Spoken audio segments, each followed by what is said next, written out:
ফিলিস্তিনের মতো বিদ্যমান বাস্তবতা কেবল আরব কিংবা মুসলমানদের জন্যই উদ্বেগজনক নয়, বরং তা সমগ্র মানব জাতির জন্যই উদ্বেগের বিষয়।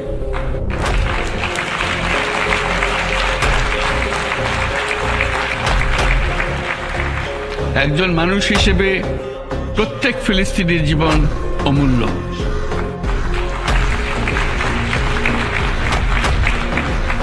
ফিলিস্তিনের জনগণের বিরুদ্ধে যে মানবতা বিরোধী অপরাধ হচ্ছে তার জন্য সংশ্লিষ্ট সকলকে দায়বদ্ধ করতে হবে।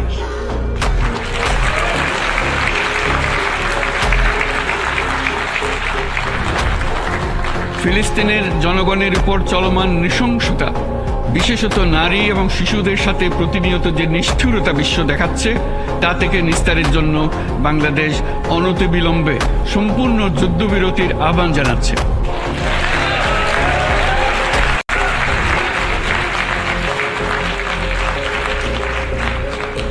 দ্বিরাষ্ট্রভিত্তিক সমাধানেই মধ্যপ্রাচ্যে টেকসই শান্তি আনতে পারবে। তাই জাতিসংঘ সহ আন্তর্জাতিক সম্প্রদায়ের সকলকে এর বাস্তবায়নের জন্য এখনই উদ্যোগ নিতে আহ্বান জানাচ্ছি।